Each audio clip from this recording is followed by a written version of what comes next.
was in 2017 that Father Jomar Sibug called me up and told me about opening a cafe here. I was already familiar with this place because about 5 years ago, 2011, I also recommended another operator, that was Cravings, to do this cafe. And as a matter of fact, they were here, I think, for about 3 years. Now, it was called Cafe Dominic. Unfortunately, that didn't work out, so they closed in 2014. So in 2017, when I was offered the possibility to do it myself, initially I was hesitant because I'm not really a restaurateur. I'm a hotel consultant. I help people open their hotels, their resorts, their restaurants. You know? And I really didn't want to be a businessman. It was not one of the things I wanted to do. But since it was Father Sibug that was knocking on my door, I thought I should give it a thought. So I did, and this is it. This is Café Inggo 1587. It's a wonderful thing. I am glad that I said yes. In truth and in fact, I'm really glad that I said yes, because so many nice things happened after 2017.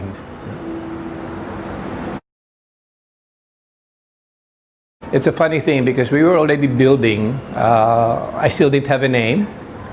And Father Jomar asks me one day, Vic, may pangalan ka na ba sa cafe mo? And I tell him, frankly, actually, wala pa. And he said, pwede ba mag-suggest? And he suggested Café Inggo 1587. So when he suggested that, I said, approve. Yes, that would be a wonderful name. Inggo for Santo Domingo. We all know that the short name is Inggo. And it's so Pinoy. And we know about 1587, of course, if you're Dominican, right? That was the year that they came here. So, Café Inggo 1587. My roots are Dominican.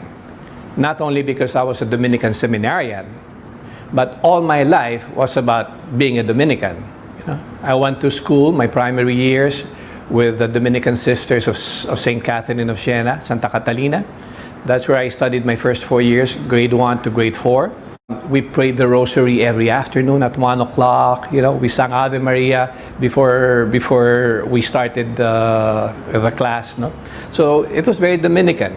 And then high school, I went to Aquinas School in San Juan. Father Alarcon was our director then before he became provincial. And that Aquinas is a Dominican school. And then I entered the Dominican order. So my roots are Dominican.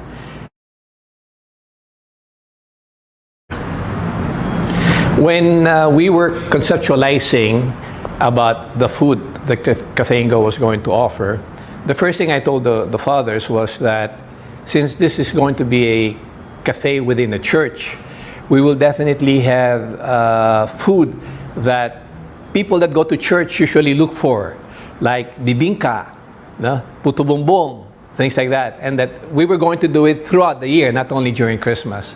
So when you go to Café Inggo now, you're going to see that we have the best bibingka in town. Everybody talks about a really great bibingka. And then we have puto bumbong, we have chocolate and we have all of those wonderful merienda. No? But the cafe is not just a cafe. It is actually a full-service restaurant because we have both Filipino and Spanish food. The favorites, no? Like adobo. No? And then we have fish, we have vegetables, we have everything that you can imagine.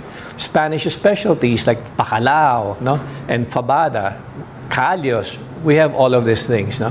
The nice thing is that we have sandwiches, we have salads, we have so many things to offer. No? From not so expensive to some pricey items, no? But really good ones. No? What art do we have here? We have, I have a collection of 28 pen and ink sketches done by famous Filipino artist Alex Uy. No? These 28 sketches of different churches all around the Philippines, I bought starting the year 2000. Until now, I'm still buying them. Because you don't buy them in bulk like you buy all the 28. No, when you see one, you get it if you still don't have it. And that's what I did.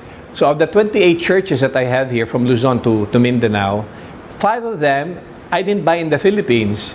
5 of them I bought in San Francisco, USA. When I was in America, and I saw them there and I didn't have them, so I bought them. And there were, I think, 2 that I bought in Rome. No? So 7 of these collections I bought elsewhere. You can see them all here. The other collections I have here are the Dominican painted churches in oil by famous artist Eddie Sarmiento, who unfortunately just passed away this June 2020. He was in his 90s, and I am very happy that he was able to paint 8 of the 9 Dominican churches that I have. Because of the 9, the only one that I bought in the shop was the church in Pangasinan, Manawag. And when I liked it, I contacted Eddie Sarmiento through the gallery and asked him to do all these other 8. So he did all these churches from 2017 until this year. The last one that he did is the church in Tuguegarao, no? The St. Peter and St. Paul Church. That was the last that he actually did as an artist. The other collections that we have in the cafe, this is one of my favorite collections. No? It's called Cena Dominicana. That was done by a former Dominican brother, no? Brother Salenga. No? Cena Dominicana that is up there is our version of the Last Supper. Rightly so, because this is a restaurant. No? And of course, the central figure there is Jesus Christ. No? Everybody else is a Dominican saint. No? Either a Dominican priest, a Dominican nun of the past, no? Saint Dominic, no? And Saint Thomas Aquinas, no? Saint Catherine of Siena. And we have a guest in the Cena Dominicana, and that's Saint Francis of Assisi, who was one of the best friends of Saint Dominic. No? We also have the beautifully portrayed Pietà here by Filipino artist Fornaliza. He's a famous artist, and it's what you see here by the door. No? It's a big painting of Mama Mary and Jesus Christ, no? When he was brought down from the crucifixion. The other paintings that we have here behind is Saint Dominic, as you can see here, given to me by Father Boyd. No? It's beautiful there. It's in the central piece. And then we have Our Lady of the Rosary, that was given to me by Father Mactal, no? Who used to be prior here. And then we have the bust. We have the bust of Saint Dominic. One good thing about Café Inggo, for your information, is that for the past year, for the past 12 months, Café Inggo 1587, and this is something we have to really be proud about, has been the number one restaurant, no, cafe restaurant out of 2,300 restaurants here in Quezon City since May of last year until now. We have been able to maintain that. And what people are saying is they talk about our food, they talk about our drinks, they talk about the service of our staff and how courteous and wonderful people they are. No? They talk about the ambiance of this place, the paintings that I have around here, no? The music. No? So it's everything.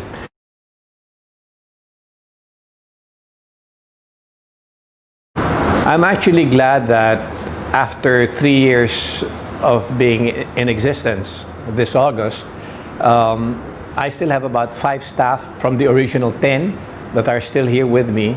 And the nice thing about my staff is that some of them, I picked them up literally from the streets. No? They used to be tricycle drivers, vendors, no?